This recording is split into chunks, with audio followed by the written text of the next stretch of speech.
안녕하세요. 오늘도 시청해주셔서 감사드리고요. 바로 사연 읽어보겠습니다. 안녕하세요. 저는 평범한 회사에 다니고 있는 30대 유부녀입니다. 요즘에는 주식하시는 분들이 참 많으신데요.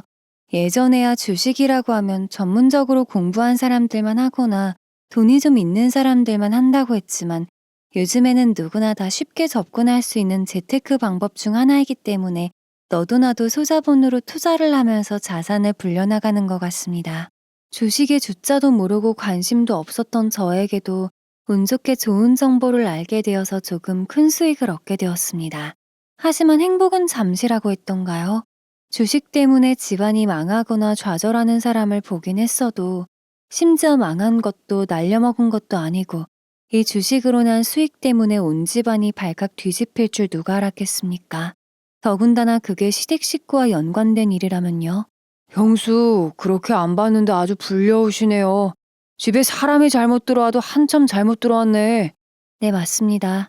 서방님이라는 사람이 형의 와이프인 저에게 한 말입니다. 서방님이 저렇게 말할 정도면 제가 큰 잘못을 한 거냐고요? 아니요. 오히려 저는 서방님이 시키는 대로 한 것밖엔 없습니다. 그 이야기가 바로 제가 지금부터 들려드릴 이야기입니다. 이 주식 때문에 웃고 울고 싸우고 그렇게 시댁과 연까지 끊게 된 사연을 들려드릴게요.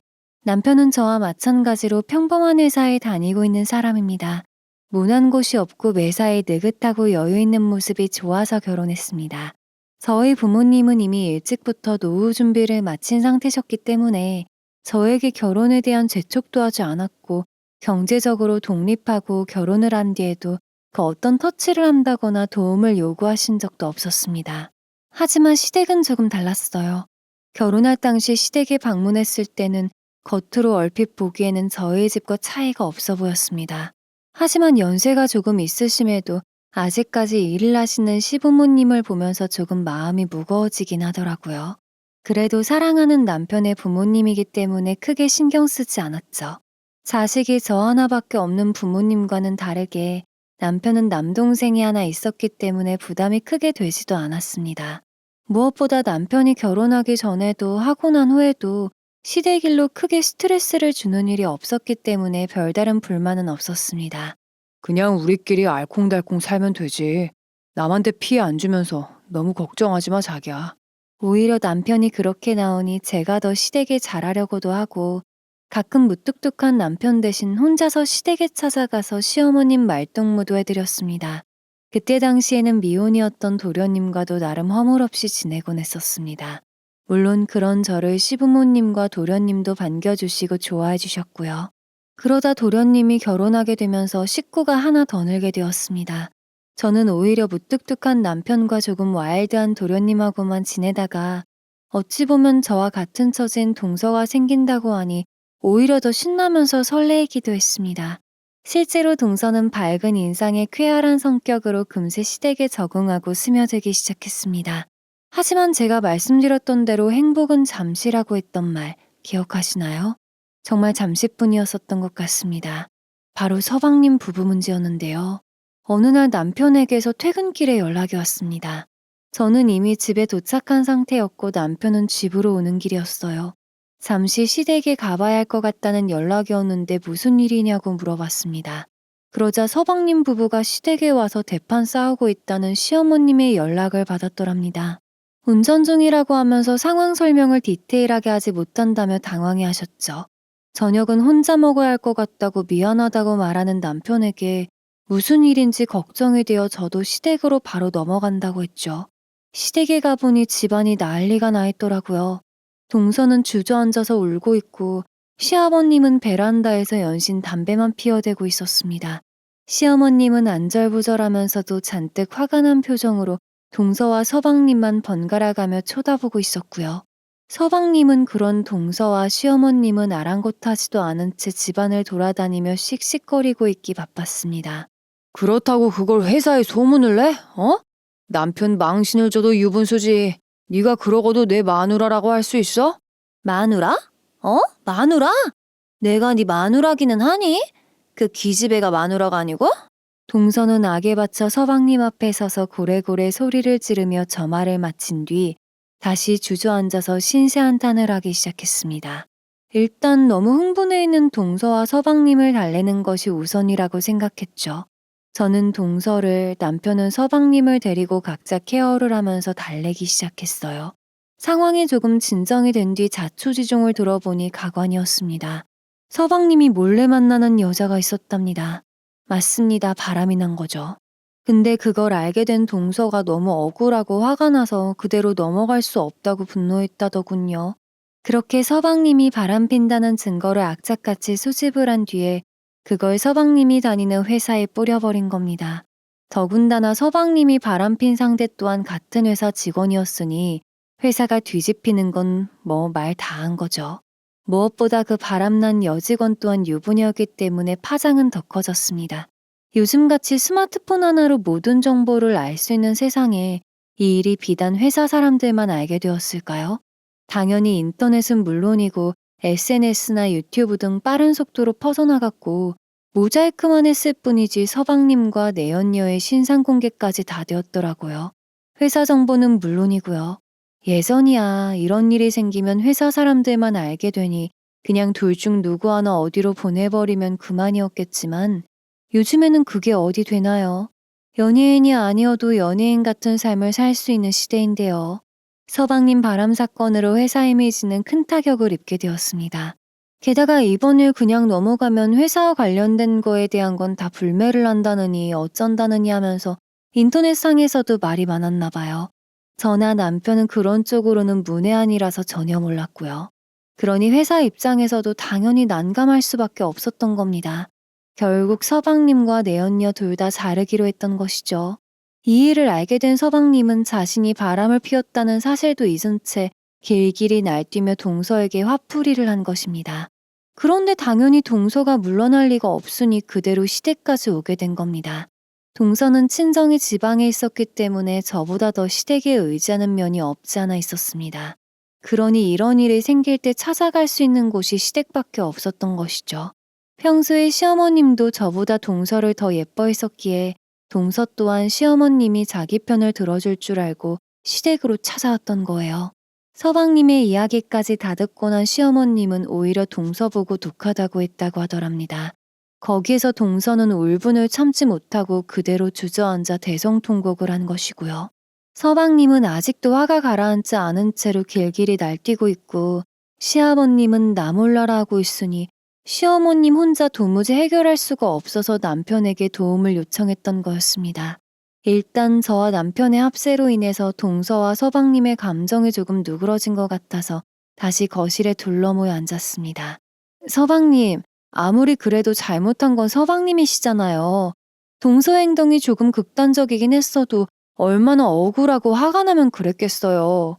서방님은 어느 정도 저와의 유대관계가 있어서 오히려 남편보다 저를 편하게 생각할 때가 많았습니다. 그런지 제 말에는 분만 조금 삭힐 뿐 딱히 다른 말은 하지 않았습니다. 하지만 문제는 시어머님이었습니다. 예, 그렇다고 남편 회사에다가 그걸 뿌려서 망신을 주고 결국 잘리게 만드는 건 잘한 짓이니? 결국 얘 돈으로 먹고 살고 할 거 다 하면서. 시어머님이 저희에게는 한 번도 짓지 않으셨던 표정을 지으면서 본인이 억울하다는 듯 저 말들을 쏟아부으시는데 너무 어이가 없어서 한마디도 나오지가 않더라고요. 자기 딸이 당해도 저런 식으로 말할 건가 싶었습니다. 어머니 그렇게 말씀하시면 안 되죠. 제가 노나요? 저도 일해요. 저 인간은 일만 하죠. 저는 일도 하고 집안일도 하고 저 인간 뒷바라지. 아 진짜 너무하시네요. 시어머님의 말이 끝나기가 무섭게 동서는 바로 반격했습니다. 제가 뭐라고 하기도 전에 동서도 바로 시어머님 말에 맞받아치더라고요. 이대로는 결판이 날 것 같지 않아서 남편에게 눈치를 줬습니다. 엄마, 그만하세요. 어찌되었든 얘가 잘못한 건 맞잖아요. 그리고 너도 그만 고집 피우고 재수 씨랑 헤어질 거 아니면 제대로 사과하고 빌어. 서방님이 남편을 마냥 편한 형으로만 생각하지 않았다는 걸 알았던 저는 남편이 나서줘야 한다고 생각했어요. 그런데 서방님은 흥분이 가라앉지 않았는지 남편에게까지 말대꾸를 하려고 하더라고요. 그런데 그 순간 순식간에 서방님의 뺨이 누군가의 손에 내려쳐지면서 고개가 돌아갔습니다. 바로 시아버님이셨어요. 내내 가만히 계시던 시아버님은 끝까지 반성하지 않는 서방님 태도에 화가 나셔서 그대로 일어나서 서방님에게 다가가 귀싸대기를 날리신 겁니다. 그 자리에 있던 저희들은 모두 놀랄 수밖에 없었어요. 어렸을 때 가끔 혼낼 때 무서웠던 적이 있었다고 남편에게 듣긴 했어도 한 번도 저나 동서에게는 화내는 걸 보여주신 적이 없었거든요. 서방님 불사다구를 날린 시아버님은 시어머님도 쳐다보셨습니다. 그러자 시어머님은 금세 눈길을 피하시고는 아무 말씀도 안 하셨어요. 이게 남편이 말한 시아버님의 화난 모습이구나. 저는 그때 처음 알았던 겁니다. 결국 서방님은 무릎 꿇고 동서에게 잘못했다고 빌었습니다. 자기야, 내가 정말 잘못했어. 다시는 안 그럴게. 아니, 다른 여자는 쳐다도 안 볼게. 미안해.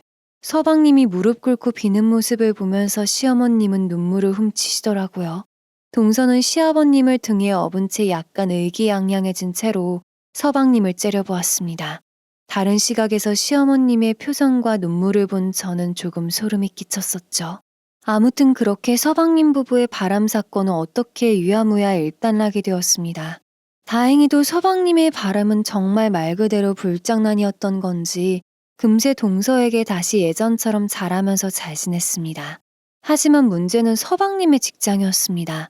물론 서방님네도 저희처럼 맞벌이 부부였기 때문에 당장에 어떻게 되진 않겠지만 동서의 월급만으로 가정을 꾸려나가기에는 조금 벅찼어요. 서방님이 이것저것 하지 않으면 안 됐었던 상태였습니다. 그래서 남편이 여기저기 수소문해서 일자리를 알아봐 주기도 하고 본인 회사에도 자리가 있나 알아봐 주면서 서방님에게 제안을 했었습니다. 하지만 어째서인지 발등에 불이 떨어져서 여기저기 뛰어다녀도 모자랄 판에 남편이 하는 제안을 다 거절했습니다. 심지어 원래 서방님이 다니던 회사의 조건보다 더 좋은 조건을 말을 해도 말입니다. 그럼 푼돈만 져서 어떻게 살아.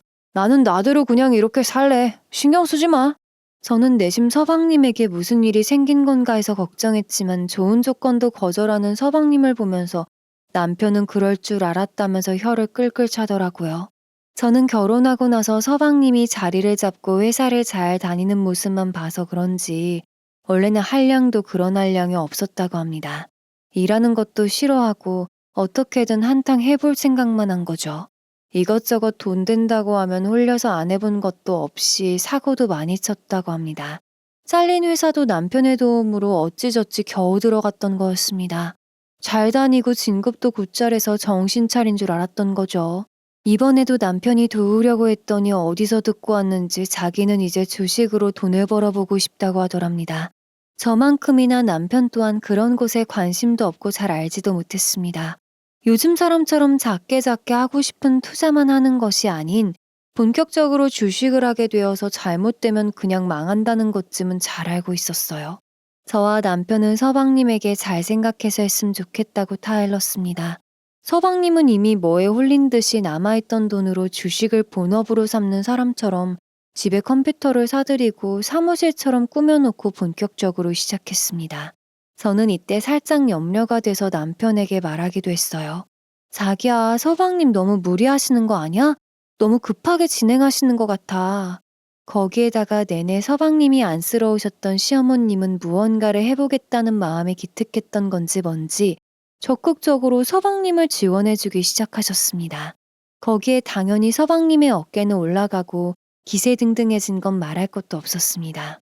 동서는 그때까지도 서방님을 반신반의했지만 어찌 되었든 남자가 집에서 축 처져 있는 것보다는 뭐라도 하는 게 차라리 낫지라는 생각을 가졌던 모양이에요.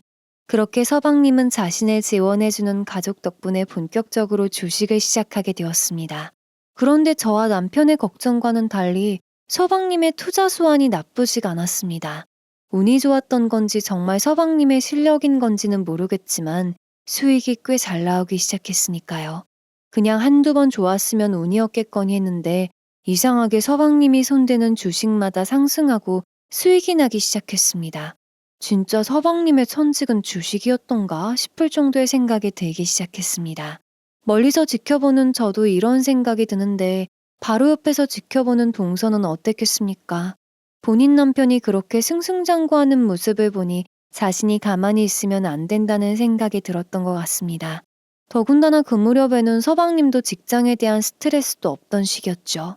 어찌되었든 자기를 지지해 주었던 동서에 대한 애틋함과 본인의 뜻대로 큰 힘 들이지 않고 수익을 내고 있으니 천국이 따로 없었을 겁니다. 그러니 서방님 부분의 금술이 좋아지는 건 보나마다 뻔했죠. 이런 상황에서 동서는 큰 결단을 내리기 시작합니다. 바로 본인이 더 적극적으로 서방님을 지원해줘야겠다고 말입니다. 형님, 뭐 어차피 뒤도 없고 몇 번 보니까 가능성이 있는 것 같아서요. 살려면 어쩔 수 있나요? 동서는 곧장 회사를 그만두고 퇴직금과 자기가 모은 돈을 몽땅 서방님에게 투자를 합니다. 아무리 서방님이 현재 잘 나가고 있고 남편을 위해서 투자하는 것이 나쁜 것은 아니라고 생각했지만 안정적인 회사를 그만두다뇨. 모든 재산을 불안정한 주식에 몰빵하는 건 제가 보기에는 너무 위험해 보였습니다.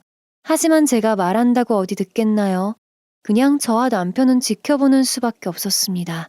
그런데 정말 서방님의 천직이 맞는 건지 걱정했던 거와는 다르게 나쁘지 않은 성과를 계속해서 내서 서방님 부부는 금세 생활이 전보다 훨씬 좋아졌습니다. 시어머님도 서방님에게 너가 한 건 할 줄 알았다면서 입에 침이 마르도록 칭찬을 하고 또 하셨습니다. 심지어 시어머님도 그때쯤엔 서방님만 철석같이 믿고 다니던 일을 그만두시고 돈을 서방님에게 투자까지 하셨습니다. 나중에 알고 보니 이것도 좋은 정보는 자기들끼리만 주고받았더라고요. 뭐 저와 남편이 어차피 관심도 없었습니다. 자기가 힘들 때 뭐라도 시작해보려고 주식한다고 했으니까요. 저와 남편은 자기를 무시했다고 자기를 지지해준 사람에게만 정보를 준 거라고 하는데 뭐 할 말이 없었습니다. 남편에게 말하니 심드렁했어요. 냅둬. 우린 우리대로 그냥 열심히 살면 되지. 다 밥그릇 크기는 정해져 있는 거니까. 그런데 이 행복 또한 금방 스쳐 지나갔습니다. 어느 날 늦은 밤이었습니다.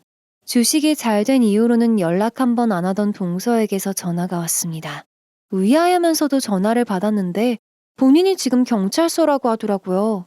깜짝 놀라서 물었더니 당황을 한 건지 두려운 건지 말을 제대로 하지를 못하는 겁니다. 다급히 남편과 부랴부랴 동서가 있다는 경찰서로 향했습니다. 또 무슨 일이 벌어진 거야 하고 조마조마하면서 경찰서에 도착했는데 거기에는 저희 부부 말고도 시어머님과 시아버님도 계셨습니다. 그 와중에도 저는 집안이 이런데 서방님은 도대체 어디에서 뭘 하고 있는 건가 싶었어요. 그렇게 서방님의 행방을 찾기 시작하는데 엉뚱한 곳에 서방님이 있었습니다.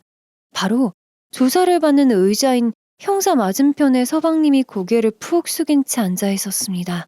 어찌된 영문인지 물으니 서방님이 또 한 번 여자 문제로 사고를 쳤던 겁니다. 흔히 말하는 룸이라고 하죠. 거기를 자주 들락날락 거렸던 모양입니다. 아무래도 힘든 일 안 하고 본인 말대로 한탕 제대로 하니 왕이라도 된 듯 싶었나 봅니다. 몸 편하고 등 따숩고 배는 부르니 딴 생각이 들었던 것이죠. 그런데 문제는 그 룸이 불법으로 운영이 되고 있었던 곳이었습니다.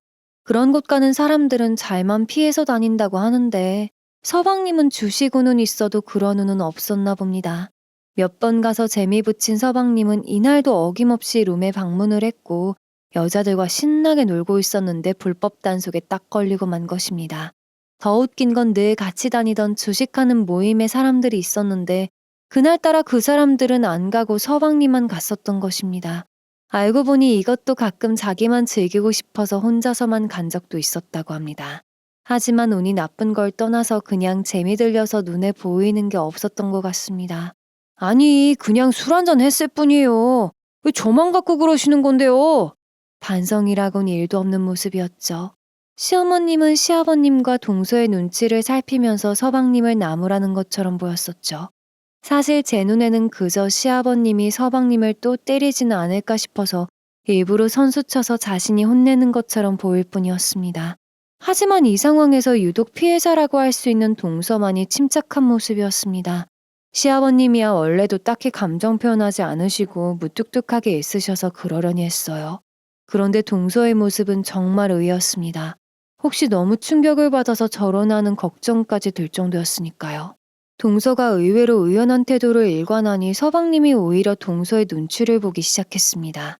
사실 저번에 바람 피운 건 단순히 불장난이었다고 해도 이번에는 이야기가 달랐던 것이죠. 무엇보다 가족들의 지원이 없으면 서방님은 콩밥을 먹을 수도 있다고 하니 아마 발등에 불이 떨어졌을 겁니다. 그렇게 시어머니만 화가 난 듯 서방님 등을 쳐대고 있었어요. 아유, 빨리 잘못했다고 빌어. 너 대체 왜 그러니? 빨리 사과드리라니까? 시아버님은 아예 경찰에게 마음대로 하라면서 경찰서를 나가버렸고 시어머님은 그 자리에서 안절부절하셨어요. 하지만 동서만이 침착하게 서방님의 뒤처리를 해주기 시작했습니다. 그런 동서의 모습에 저뿐만이 아니라 남편도 놀랐습니다. 그 와중에 시어머님은 눈치 없이 그런 동서를 부추기기 시작했습니다. 그럼에도 동서는 눈 하나 깜짝하지 않더라고요. 다행인지 불행인지 동서 덕분에 서방님은 집으로 돌아올 수 있게 되었습니다. 시어머님은 우리 아들 고생했다면서 맛있는 밥이라도 먹고 들어가자며 너희들을 다 데리고 식당에 들어갔습니다. 계속해서 서방님만 감싸고 도는 시어머님을 저와 남편은 보기가 힘들었어요. 원래 동서라면 진작에 울고불고 난리가 나야 할 판이었죠. 하지만 식당에서조차도 동서는 오히려 시어머님보다 먼저 서방님의 밥을 챙겨주고 자신의 밥을 먹기 시작했습니다. 저는 단순히 동서가 상당한 충격 때문에 오히려 저런 행동이 나오는 거라는 생각을 하게 되었습니다. 그렇게 며칠이 지나고 서방님은 동서에게 다시는 그런 곳에 출입하지 않겠다는 각서를 쓰고서는 다시 주식 투자에 몰입하기 시작했습니다. 결과는 전보다 더 좋았습니다. 하지만 이미 돌이킬 수 없는 방향으로 그 결말은 진행이 되어가고 있던 시기였죠. 사고를 치긴 했어도 시댁에서의 서방님 입지는 높아져가고 굳어져가고 있었습니다. 저희 남편이 시아버님과 비슷한 성격이라서 시댁 식구들이 저희 남편에게는 싫은 소리도 잘하지 않았습니다. 오히려 한마디 하면 다들 잘 듣는 편이었는데 이제는 저희 남편보다 서방님의 입김이 더 세진 것입니다. 시아버님은 별다른 반응은 없으셨어요. 주식에 자신감이 붙은 서방님은 여전히 저와 남편만 빼놓고 동서를 포함한 시댁 식구들에게 좋은 정보를 흘려주곤 했었습니다. 심지어 지인들에게까지 알려주지만 마치 미운 오리 새끼처럼 저와 남편에게는 절대 알려주지 않았죠. 그래도 저와 남편은 저희 능력으로 부족함 없이 살 수 있다는 걸 알았고 그런 투자에 크게 욕심이 없었습니다. 딱히 질투가 나진 않았던 거죠. 그러던 어느 날이었습니다. 남편이 저녁 식사를 마치고 조심스레 할 이야기가 있다면서 술 한잔 하자고 하더라고요. 그래서 저도 오랜만에 남편과 오붓한 시간도 보낼 겸 무슨 이야기인지 궁금해서 그러자고 했습니다. 그런데 남편 입에서 나온 말은 의외였습니다. 바로 주식 투자에 관해서였습니다. 그것도 서방님이 알려준 정보라고 하면서 말입니다. 이야기의 전개는 이랬습니다. 생전 연락 한 번 안 하던 서방님이 회사에 있는 남편에게 전화를 걸어왔답니다. 받아보니 기니 할 이야기가 있으니 점심시간에 형 회사 근처에서 같이 밥이나 먹자면서 말입니다. 남편은 또 무슨 꿍꿍이인가 싶어서 거절하려고 했지만 서방님의 너무나도 간곡한 부탁에 알겠다고 하고 점심 약속을 잡았답니다. 그렇게 서방님을 만나러 가서 들은 이야기는 바로 주식 투자에 관해서였습니다. 형, 내가 정말 좋은 정보 하나 줄게. 이건 진짜 엄마한테도 안 알려줬던 거야. 웬일인지 서방님은 남편에게 이렇게 이야기를 하더랍니다. 당연히 남편 입장에서는 의아할 수밖에 없었습니다. 여태까지 서방님의 행보를 보아하면 저와 남편을 항상 배제시키고 시어머님과 동서에게만 좋은 정보를 알려주곤 했으니까요.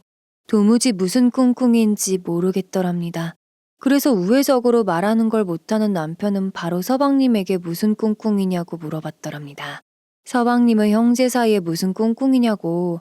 사실 그동안 형과 형수가 미워서 심술을 부리긴 했지만 나도 이제 돈도 벌 만큼 벌었고 큰일 하는 사람이 속 좁게 굴면 안 되겠다 싶어서 형 생각이 나서 그랬던 거라고 합니다. 남편은 서방님의 성격을 알기에 완벽한 대답을 해주는 대신 저와 상의해봐야 한다는 핑계를 대면서 그 순간을 모면했다고 했습니다. 남편이 저에게 이 말을 한 이유는 주식 투자에 관한 허락을 받는 건 둘째치고 도무지 자기 머리로 생각하기에는 동생이 왜 이러는지 모르겠다고 했어요. 이에 저와 의논을 하고 싶었답니다. 저는 남편의 이야기를 듣고 곰곰이 생각에 빠지기 시작했죠. 느끼신 것처럼 남편은 진중하면서도 차분한 성격입니다. 도전 같은 건 잘 하지도 않고 좋아하지도 않습니다. 서방님과는 정반대되는 성향이죠. 그런데 의외로 저는 새로운 걸 배우고 도전하는 걸 좋아하는 타입이고 겁이 없는 타입이었죠. 서방님의 의중보다는 정말 그 투자가 가치가 있는 것인가에 대해서 고민이 되었습니다. 남편에게도 이런 고민을 이야기했어요. 그냥 공짜로 주실 분이 아니라는 걸 당신도 잘 알잖아. 일단 내가 좀 더 조사해보고 결정할게. 남편에게는 일단 생각을 해보겠다고 말하고서는 제가 따로 그 투자에 대해서 알아보기 시작했습니다. 저는 한 번 관심이 생기면 제대로 알 때까지 파고드는 성격이라서 금세 전문가만큼은 아니더라도 주식에 대해서 어느 정도 알게 되었습니다. 무엇보다 중요한 건 서방님이 추천해주신 그 투자건이 정말 가치가 있는 것인지 아닌지, 정말 좋은 정보여서 남편에게 추천을 한 것인지 아닌지 가늠해야 했죠. 그 부분에 대해서도 정말 꼼꼼하게 찾아보고 알아보았습니다. 주변에 주식 좀 한다는 사람들에게도 자문을 구하면서 며칠 동안은 그 투자건에 대해서만 엄청 생각했던 것 같아요. 남편이 보기에는 서방님의 그동안의 행실로 제가 못 믿어서 깊은 고민을 하고 있는 것처럼 보였겠지만 저는 오히려 그 반대로 어떻게 하면 좋은 투자를 할 수 있을까만 생각했었습니다. 결론이 난 저는 남편에게 이야기를 하자며 제 생각을 말했습니다. 여보, 서방님이 말한 그 투자 말이야. 그거 우리 하자. 제 말을 들은 남편은 생전 처음 보는 놀란 표정으로 저를 쳐다보았습니다. 어떤 일이 있어도 묵묵하게 무표정으로만 있던 남편의 눈이 그토록 커진 건 매일 같이 사는 저조차도 처음 보는 일이었습니다. 놀랄 거라고 예상은 했지만 제가 생각했던 것보다 더 놀라는 남편 반응에 살짝 주춤했습니다. 하지만 이미 제 생각과 결정은 끝났기 때문에 그대로 밀어붙였습니다. 저는 빠른 습득력으로 일반인 중에서 주식 좀 한다는 준전문가급으로 정보를 수집했어요. 제 데이터의 결과에 따라서 서방님이 추천해주신 종목은 타이밍만 잘 맞춘다면 나름 나쁘지 않은 수익을 기대해봐도 좋을 것 같았습니다. 남편에게도 내가 다 알아봤고 그동안 공부도 정말 열심히 했다. 당신은 내가 서방님에 대해서 고민하고 있는 것처럼 보였을진 모르지만 사실 나는 이 투자에 대해서 생각하고 공부하는 시간을 가졌던 것이다. 내가 낸 결론은 우리가 자만하지만 않으면 된다는 것이었죠. 타이밍만 잘 맞추면 괜찮은 투자와 경험이 될 것이니 한번 나를 믿고 도전해보자고 설득을 했습니다. 처음에 제 결정을 듣고 놀란 남편은 조금 그렇다면서 반대 입장을 조심스럽게 내비쳤어요. 저의 완강한 태도와 남편이 알고 있는 제 모습이 있었기에 결국 남편은 저를 믿고 제 말에 따라주기로 결정을 했습니다. 다만 남편은 아주 큰 금액으로 하지 말자고 했고 저는 알겠다고 했죠. 8천만 원만 해볼게. 여유자금이고 최대한으로 안전하게 할게. 투자는 시간이 중요하니 다음 날이 되자마자 저와 남편은 서방님을 찾아갔습니다. 미리 연락했기에 서방님은 반갑게 맞아주었습니다. 서방님은 잘 생각했다면서 이런 기회가 또 없다고 활짝 웃었습니다. 형수님이 역시 대장부 스타일이라면서 온갖 좋은 말들은 다 늘어놓으면서 저희의 투자를 반겼습니다. 서방님, 단 조건이 있습니다. 저희가 개인적으로 투자할게요. 서방님은 신나게 어떻게 투자를 해야 할지, 돈을 얼마를 할지, 언제부터 할 건지 흥분해서 말하더군요. 게다가 이왕 하기로 하는 거 장이 열려있는 지금 바로 해버리는 것이 낫다는 걸 제가 끊고 계획을 말했습니다. 제 말을 들은 서방님은 어리둥절한 표정으로 저를 쳐다보았습니다. 아마 자신이 준 정보이고 식구들 중에서도 자기만큼 전문가가 없으니 의아했겠죠. 자신을 통해서 투자하는 것이 당연하다고 생각했는데 제 말에 벙친 것입니다. 벙쪄있는 서방님을 향해서 저는 알려주신 정보는 너무 고맙지만 저희는 서방님처럼 전문적으로 할 생각이 없다 했어요. 경험해본다는 생각으로 하고 싶기 때문에 개인적으로 투자를 하고 싶다고 다시 한번 완강하게 말했습니다. 두 번째로 제 말을 들은 서방님은 그제서야 정신이 차려진 듯 주식을 해보지도 않은 사람이 어떻게 투자를 한다고 하냐며 저를 설득하기 시작했습니다. 요즘에 다들 개인적으로 다 투자하는데 왜 못하냐는 제 말에 서방님은 당연히 반박했습니다. 아니, 그냥 전문가인 제게 맡기시면 된다니까요. 고집도 참. 그래서 개미들이 망하는 거라면서 왜 사람들이 전문가에게 재테크를 맡기고 투자자들이 왜 있는 거냐고 하면서 점점 흥분하기 시작했습니다. 처음에는 달래는 투로 말하다가 제가 너무 완강하니 나중에는 자기를 못 믿어서 그러는 거냐며 더 흥분을 하기 시작했습니다. 저는 그 모습을 보니 오히려 더 생각이 굳어져서 더욱더 완강하게 거절했습니다. 서방님도 지지 않으려고 하니 저는 최후의 수단으로 그러면 이 이야기는 없던 걸로 하겠다 했죠. 저희는 안 해도 그만이라고 하며 일어나려는 순간 그제서야 서방님은 한풀 꺾여진 채로 꼬리를 내렸습니다. 도대체 저희가 투자하는 거에 왜 저렇게 혈안이 되어서 저러는지 모르겠지만 어찌되었든 서방님과는 별개로 저는 제 감을 믿었습니다. 아니, 뭔가 꺼림칙한 것도 있었으니까요. 좋은 경험으로 삼아 도전해보고 싶다는 생각이 더 강했기 때문에 그렇게 저희가 개인적으로 투자하기로 결정을 하고 집으로 돌아왔습니다. 돌아오는 내내 남편은 계속해서 불안했어요. 오히려 그동안 주식을 한 서방님의 성적이 너무나도 좋았었기 때문이었죠. 서방님에게 맡겼어야 했나 하면서 넌지시 이야기를 건넸지만 저는 이미 결정했기 때문에 바꿀 생각이 없었습니다. 한번 결정하면 뒤도 돌아보지 않는 제 성격을 한 남편 또한 힘이 못 되어줄 망정 불안해서 미안하다고 사과를 했어요. 결국 그 이야기에 대해서는 더 이상 꺼내지 않았습니다. 어차피 남편은 돈만 투자하기로 하고 모든 건 제가 알아서 하기로 했으니까요. 남편은 저를 응원해 주었습니다. 그냥 자기 계획대로 해. 이리저리 짬뽕되면 그게 더 문제될 것 같으니까. 저는 빠르게 주식 계좌를 만들고 그동안의 제 데이터와 서방님의 정보를 토대로 매수를 시작했습니다. 아무래도 장기 투자로 가기에는 위험 부담이 클 것 같았죠. 매수를 한 뒤로는 정말 주식하는 사람 마냥 주기적으로 들어가 보면서 수익이 얼마 났는지 확인을 하고 매도할 타이밍만 잡고 있었습니다. 초반에는 마이너스는 아니었지만 이렇다 할 수익이 나지 않았기에 오히려 편한 마음으로 기다렸습니다. 그런데 차츰차츰 날이 지나가면서 수익이 나기 시작했습니다. 정말 갑자기 이런다고? 하는 생각이 들 정도로 말도 안 되게 급등하기 시작했습니다. 저는 이미 이런 상황도 예견을 안 했던 건 아니었기 때문에 조심스럽게 경제 뉴스와 사회 뉴스를 챙겨보면서 더 몰두하기 시작했습니다. 그리고 최고점을 찍었다고 생각했을 때 그때 매도를 했습니다.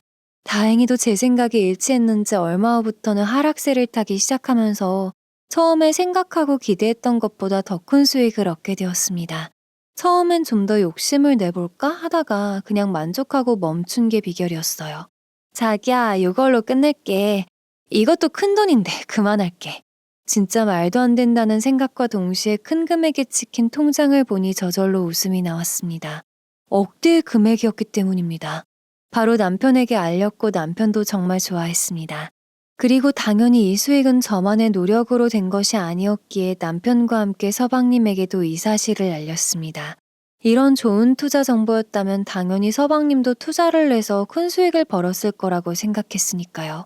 집에 경사가 2배로 났으니 파티를 해도 모자랄 판이란 생각에 신나서 말을 했습니다. 그런데 서방님의 반응은 쎄했습니다. 에? 그 정도로 수익이 났다고요? 그거 얼마 전부터 하락세인데?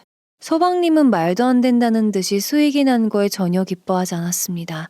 제가 매도할 타이밍을 놓치고 묶여있을까봐 걱정하시는 건가 싶었죠. 다행히 잘 매도했고 수익은 제가 다 가져왔다고 말했는데도 여전히 시큰둥하고 어이없다는 듯한 반응이었습니다. 서방님은 혹시 매도 타이밍을 놓쳐서 일어나 싶어서 여쭤봤더니 우물쭈물하면서 말을 돌리더라고요. 자기도 수익이 났고 그냥 놀라서 그런 거다라면서 얼버무리는 겁니다. 뭔가 투자 실수를 한 것 같은데 더 파고들면 난처하실 것 같아서 기분이 찜찜하긴 했지만 더 묻진 않았습니다. 그렇게 스피커폰으로 한 서방님과의 통화를 끊고 남편을 쳐다봤더니 남편 또한 의아하다는 표정으로 저를 쳐다보았습니다. 일단 정보를 준 장본인이 서방님과의 통화를 마쳤으니 양가 어르신들에게도 알리고 맛있는 식사 대접이라도 해드려야 할 것 같았습니다. 그렇게 시어머님에게 먼저 전화를 걸었어요. 하지만 통화 중이신지 무슨 다른 일을 하고 계신 건지 전화를 받지 않으셨습니다. 친정 엄마께 전화를 드려서 이러이러해서 좋은 결과를 얻었으니 언제 한번 식사하게 아빠랑 오라고 말씀드렸습니다. 엄마는 너무 기뻐하시며 이번 주 안에 꼭 가겠다고 말씀하셨죠. 엄마와 아빠는 일찍 노후 준비를 끝마치셨기 때문에 한적한 동네에서 소일거리를 하면서 조용히 지내셨어요. 이렇게 미리 말씀을 드려야지 시간을 맞출 수 있었습니다. 그런 다음 다시 시어머님에게 전화를 하려던 찰나에 전화가 울려서 보았더니 시어머님이었습니다. 전화를 받자마자 시어머님은 대뜸 주식 이야기를 하기 시작했습니다. 저의 전화 목적도 그거였긴 했지만 시어머님의 뉘앙스는 사뭇 달랐습니다. 너 지훈이가 알려준 종목으로 대박 났다며?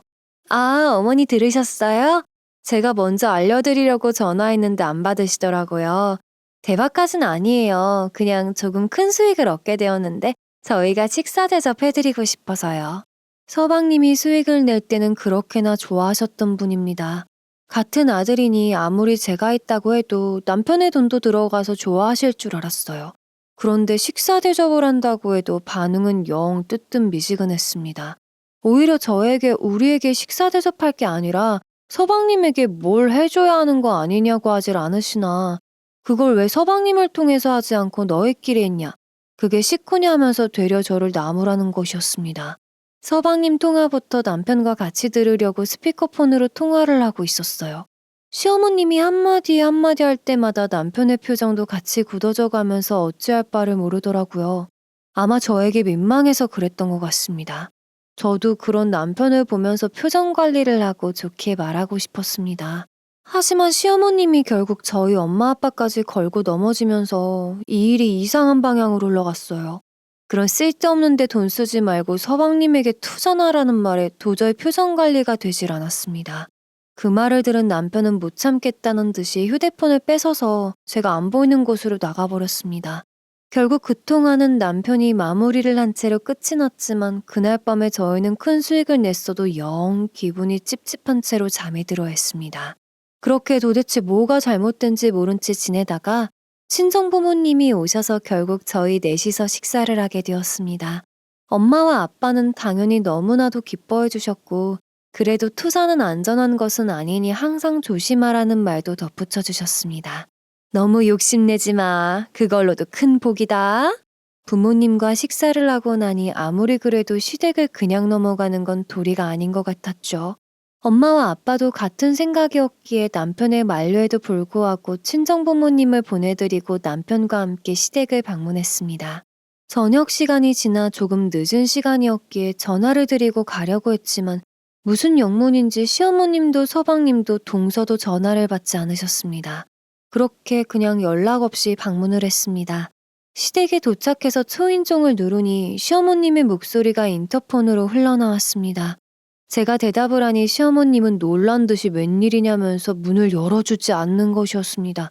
그래서 보다 못한 남편이 아들이 부모 집에 오는 게 놀랄 일이냐며 얼른 문이나 열어달라고 하니 그제서야 마지못해서 문을 열어주는 것이었습니다. 그동안의 찝찝함이 이때부터는 쎄함으로 바뀌기 시작했습니다. 문을 열고 집 안으로 들어가니 평소와는 사뭇 다른 분위기라는 걸 알 수 있었죠. 현관에도 신발이 평소보다 많길래 아니나 다를까 서방님과 동서까지 와 있었습니다. 다들 조금 난감한 표정을 짓곤 있지만 저희와는 눈을 마주치지 않으려고 하더라고요. 마지못해 반갑게 인사를 해도 그저 고개만 까딱. 동서 또한 제 눈을 피하지만 팔짱을 끼고는 알게 모르게 저를 위아래로 훑어보질 않나. 아무튼 먹고 온 밥이 체할 것처럼 불편한 분위기가 연출되었습니다. 유일하게 우리 편인 시아버님은 그날 일이 늦게 끝나셨는지 보이지 않으셨습니다. 결국 어색하게 자리에 앉은 저와 남편이 먼저 입을 열었습니다. 이렇게 다 모이신 줄 알았으면 연락해주지 그러셨어요. 안 그래도 저희가 한턱 쏘고 싶었는데요. 이 말이 끝나자마자 서방님과 시어머님과 동서는 동시에 저를 쳐다보았습니다. 아니 째려보았다는 게 맞는 말인 것 같아요. 도무지 이유를 알 수가 없었습니다. 그때 시어머님이 입을 열었습니다. 예, 너는 지은이가 그런 고급 정보를 알려줬는데도 어떻게 그렇게 식사 한 번으로 입을 싹 닦으려고 하니? 그리고 애초부터 지은이 통해서 투자한 것도 아니라며 너희끼리만 그렇게 잘 먹고 잘 사니 좋니? 이게 도대체 무슨 말인가 싶었습니다. 서방님도 당연히 투자를 했을 거고 매도만 잘했으면 수익이 났던 상황이었죠. 서방님이 그걸 못했을 리가 없고 무엇보다 서방님을 통해서 투자를 안 한 게 이렇게나 화가 나는 일인지가 정말 이해가 안 됐습니다. 게다가 저희끼리만 잘 먹고 잘 살다니요. 오히려 서방님이 주식으로 잘 나갔을 때 저희한테 뭐 콩고물 하나라도 떨어진 줄 아십니까? 정말 하나도 없었습니다. 그러다가 이번에 좋은 정보라고 하나 주셔서 저희가 나름 소소하게 투자를 한 거고요. 그런 상황에서 어찌저찌 좋은 결과를 내서 딱 한 번 좋은 일이 생긴 건데 이걸 이렇게 물고 늘어지니 이해가 안 되는 거와 동시에 너무 서운했습니다. 그런데 제 표정과 말에는 아랑곳하지 않고 셋은 저희에게 그동안 뭐가 그렇게 서운했는지 하나하나 다 따져묻기 시작했습니다. 그러면서 하는 말이 아주 가관이더라고요. 형수, 그거 어찌되었든 저 때문에 번 돈이니 저에게도 지분은 있는 거 아시죠? 적어도 반은 나눠 가져야죠. 아니 대체 이게 무슨 뚱딴지 같은 소리랍니까? 아니 아무리 정보를 줬다고 해도 지분이라뇨. 그동안 자기들끼리 좋은 정보 나눠 가지고 할 땐 언제고 더군다나 본인도 결국 다른 사람에게 들은 정보를 주식하고 서로 도움 주었던 상황이었죠. 그때마다 지분을 따지면 누가 주식 투자 정보를 공유하고 모임을 만들겠습니까? 게다가 반을 나눠 가지다니요? 이게 어디 말이나 됩니까? 저는 그동안 안절부절 우물쭈물한 표정에서 서방님의 저 말 한마디로 표정이 확 굳어졌습니다. 당연히 완강하게 지분에 대한 이야기는 거절했습니다. 제가 단호하게 거절하니 동서는 투자에 대한 기본 예의도 모른다고 목소리를 높였습니다. 이렇게 욕심 많은 사람일 줄 몰랐다면서 눈을 부라리며 저에게 대들 듯 따지더라고요. 동서의 그 표정을 보니 그때가 생각났습니다.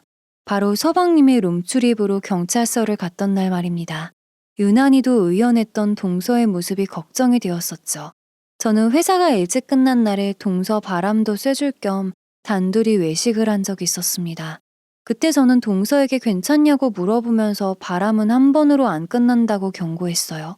너무 힘들면 감추고만 있지 말고 마음 가는 대로 하라고 말을 했습니다. 하지만 동서의 대답은 뜻밖이었습니다. 마음 가는 대로요? 형님은 제가 이혼하길 바라세요?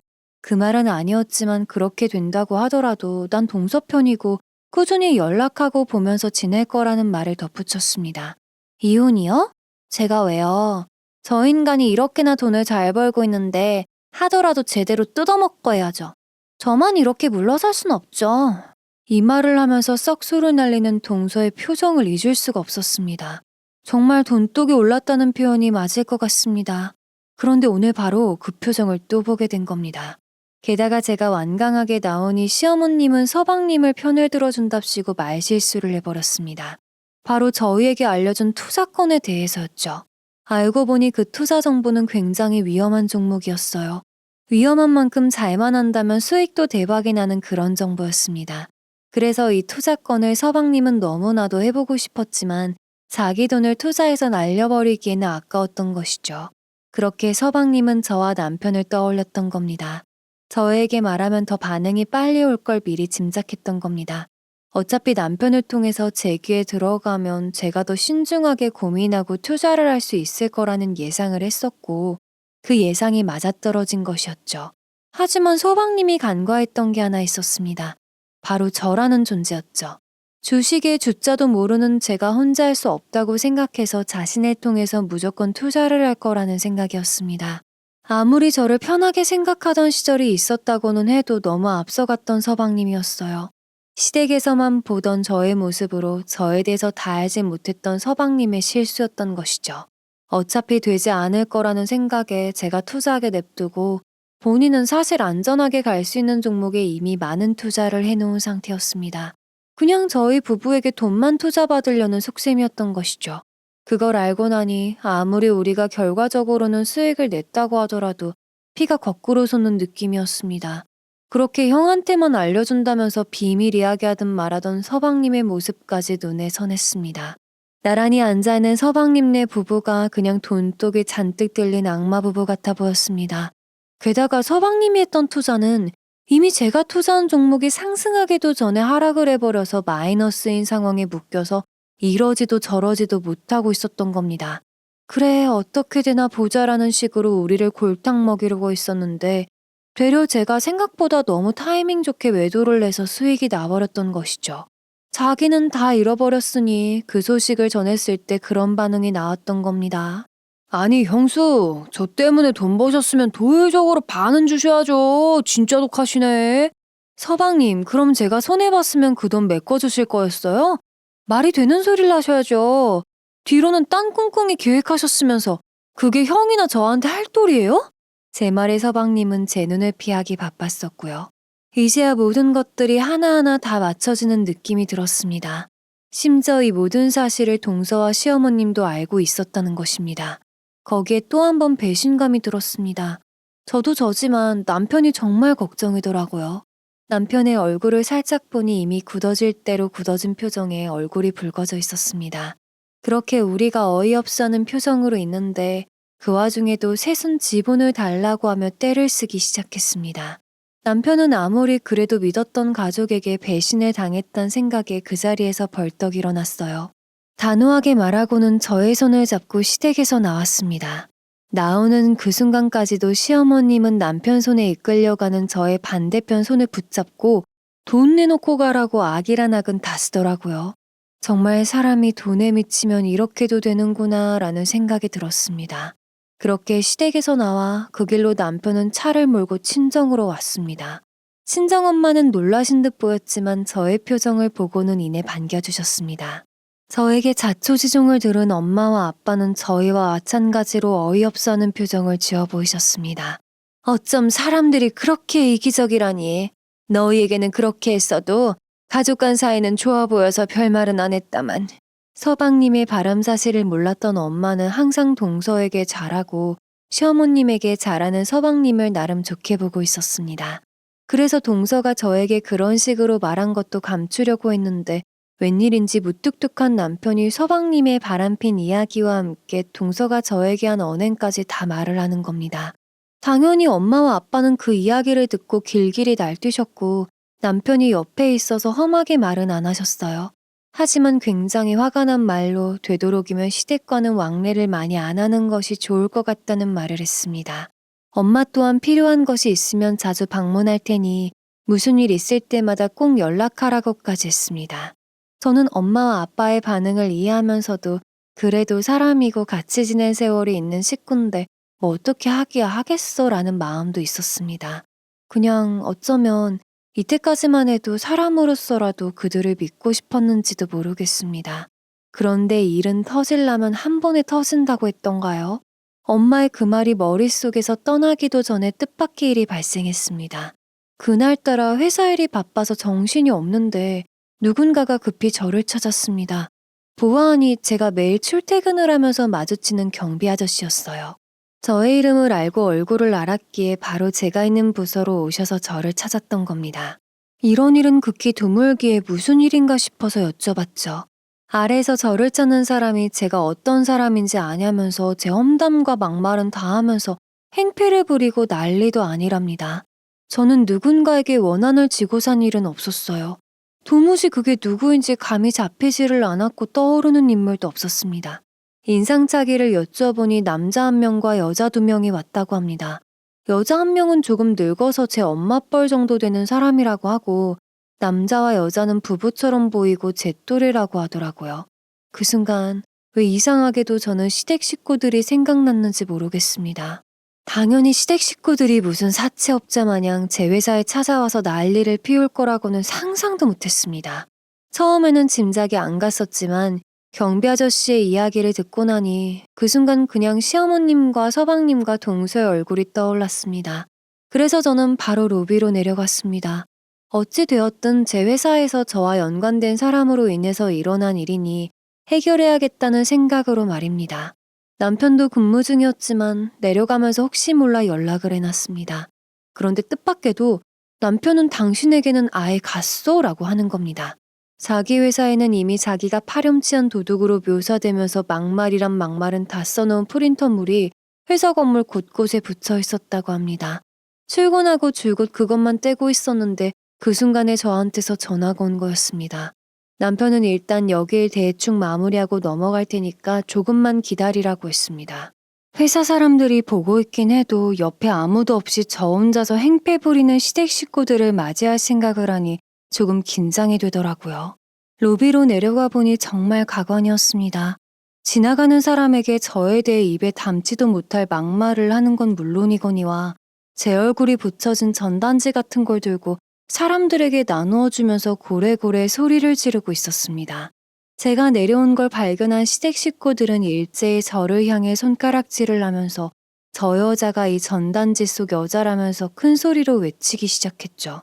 그리고는 시어머님은 저에게 빠른 걸음으로 달려와 불사다구를 날렸습니다. 순식간에 벌어진 일에 저는 어안이 벙벙했습니다.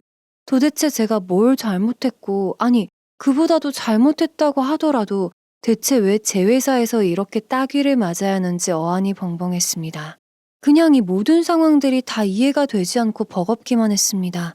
누가 보면 제가 바람이라도 피워서 그 상대방 집안에서 찾아왔거나 아니면 제가 사기를 쳐서 집안이 풍비박산이 난 줄 알았을 겁니다. 셋이 번갈아 가면서 저 때문에 집안이 망했다느니 우리 아들이 망했다느니 하면서 말도 안 되는 소리를 짓거렸으니까요. 하지만 여기에선 물러설 수 없었습니다. 흐지부지 넘어가면 제가 인정하는 꼴이 되어버리니 저는 독한 마음을 먹고 마진볼을 부여잡고 고개를 들어 시어머님을 쳐다보았습니다. 제가 똑바로 쳐다보자 시어머님도 좀 당황한 모습이었습니다. 아이고, 회사 사람들, 이거 보세요, 이거. 어른한테 눈물 아리는 것 좀 보세요. 하지만 이내 시어머님은 지지도 않고 이때다 싶어 저를 아주 파렴치 안으로 몰고 갔습니다. 이대로 가만두면 안 되겠다 싶었죠. 지지 않고 한마디 하려는 순간 갑자기 어디선가 누군가가 나타나서 시어머님 볼에 불도장을 찍었습니다. 놀라서 쳐다보니 친정엄마였습니다. 엄마는 분에 못 이겨 몸을 부들부들 떨면서도 절대 지지 않고 시어머님의 돌아간 얼굴만 뚫어지게 쳐다봤습니다. 그 뒤로 남편이 들어오면서 그 모든 광경을 지켜보았고요. 알고 보니 남편은 자기 일도 어떻게 될지 모르니 엄마에게 연락을 해놓았던 겁니다. 그런데 참 엄마의 감이라는 것이 이상하죠. 그날따라 엄마는 왠지 저를 만날 것 같다는 생각에 안 그래도 저를 보려고 저희 회사 쪽으로 오고 있는 길이었답니다. 근처에서 오랜만에 이것저것 구경하다가 제 점심시간에 맞춰서 같이 밥이나 먹으려고 말입니다. 그런데 그 순간에 남편의 전화를 받고 놀라서 부랴부랴 회사로 달려오셨고 회사 문을 열고 들어오는 순간 시어머님이 제 뺨에 불사다구를 날리는 장면을 목격한 겁니다. 어디 남의 귀한 자식한테 손을 대? 남의 인생 말아먹으려다 벌받아 지 인생 망쳐놓고 어디 가서 바람이나 안 피게 댁 아들 간수나 잘할 것이지? 엄마는 악에 받쳐서 그렇게 소리를 질렀습니다. 시어머님은 저도 처음 보는 엄마의 모습에 놀라서 아무 말도 못한 채로 그저 눈만 껌뻑껌뻑하고 있었습니다. 그 순간 서방님이 난리를 치면서 엄마에게 달려들어 엄마가 밀리는 순간 도착해 있던 남편에게 제지를 당했습니다. 남편은 차마 서방님에게 주먹질을 하지 못하겠는지 멱살을 잡고서는 그대로 손을 풀었습니다. 그 순간 저는 그대로 서방님에게 달려가 불사다구를 날렸습니다. 제가 맞은 것도 억울했지만 엄마에게 분수도 모르고 달려들었던 게 너무 화가 나서 도저히 참을 수가 없었습니다. 미치려면 곱게 미치세요. 다시 한번 엄마를 포함해서 저희 가족에게 손대면 정말 가만히 있지 않을 겁니다. 결국 누군가의 신고로 인해서 경찰이 왔고 저희는 그렇게 경찰서로 향했습니다. 당연히 시댁 식구들의 일방적이면서도 말도 안 되는 행패였기 때문에 저희가 피해를 보는 건 없었습니다. 다만 시댁 식구들은 남편 회사에 붙였던 전단지를 포함해서 저희 회사에서 행패 부린 거에 대해서 벌을 받게 되었습니다. 그럼에도 불구하고 반성의 기미는 1도 보이질 않았습니다. 우리 집안을 망친 건 저것들인데 왜 우리가 벌을 받냐면서 경찰서에서도 난리를 친 것이죠. 업무 방해죄까지 추가가 되어 징역 또는 벌금을 받게 되었습니다. 이제 더 이상 그들이 가족으로 생각되지 않았기에 끝까지 보는 것도 힘이 들어서 저희는 경찰서를 나갔습니다. 그런데 그 순간까지도 서방님은 경찰에게 항의를 하고 시어머님은 네가 그러고도 내 아들이냐며 남편을 향해 소리를 치셨었죠. 동서 또한 경찰서를 나가는 저를 끝까지 째려보았습니다. 저는 참지 않고 동서에게도 싸늘하게 말했어요. 앞에서는 당당한 척 그리하더니 우리 부부 돈까지 탐냈으면서 뭐가 억울하니? 너도 서방님과 똑같은 거 아냐? 제 말에 동서도 고개를 돌렸었죠. 나가는 길에 부랴부랴 달려오시는 시아버님을 만났습니다. 분명 시댁 식구들에게 이야기를 들었을 것임에도 불구하고 아무 말씀도 안 하시고 제 손만 꼭 잡으시고 미안하다는 한마디만 하셨습니다. 죄 없는 시아버님이 그 인간도 아닌 것들 뒤치다꺼리를 다 할 생각을 하니 눈물이 앞을 가리더군요. 하지만 이제 더 이상 저는 그 인간들과 엮이고 싶지 않아서 시아버님에게 고개 숙여 인사를 했습니다. 그리고 남편의 부축을 받으며 집으로 돌아왔습니다. 등 뒤에서 시아버님이 저희가 가는 모습을 조용히 지켜보고 계신 걸 알고 있었지만 차마 뒤를 돌아볼 순 없었습니다. 그러면 마음이 약해질 것 같았습니다. 그 뒤로 저는 병가를 내고 집에서 나름의 요양을 하면서 지냈습니다. 회사에서도 그동안의 제 업무 성과와 제가 쌓아온 이미지와 실력을 알기에 조용히 넘어갔습니다. 제가 별다른 변명을 하지 않아도 다 저를 믿어주었습니다. 오래된 동료에게서 나오는 그런 믿음이어서 그런지 저도 금방 마음이 편해져서 푹 쉴 수 있었던 것 같습니다. 그 뒤로 간간히 들려오는 소식으로는 서방님은 주식으로 망할 대로 망했지만 좋았던 날을 잊지 못해서 계속 돈을 끌어다 써서 투자를 하고 있다고 합니다. 그것도 모자라서 결국 시어머님과 동서까지 대출을 받게 해서 주식으로 다 날려먹었다고 합니다.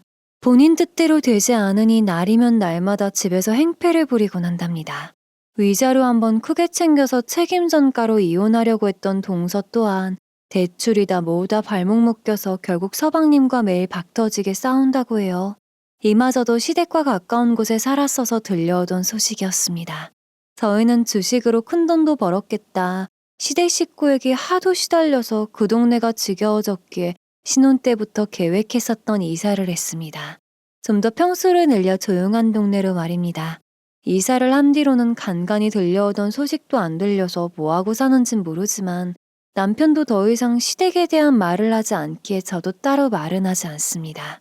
그저 통장에 있는 좋은 경험으로 치부하기에는 너무나 큰 액수의 돈만 바라보며 둘이서 열심히 직장 생활하면서 그렇게 행복한 노후를 상상하며 하루하루 즐겁게 지내고 있습니다. 세상에는 많은 종류의 사람이 있습니다. 각자의 사는 방식이 다르다고 하지만 남의 인생을 깎아내리려고 하는 사람이 잘 되는 건 한 번도 보지 못한 것 같습니다. 여러분들의 인생에는 그런 사람들이 없기를 바라며 항상 행복한 일만 가득하셨으면 좋겠습니다.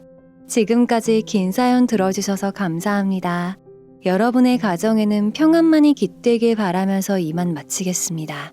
더 많은 이야기, 기막힌 사연을 듣길 원하신다면 구독과 좋아요, 알림 설정 부탁드립니다.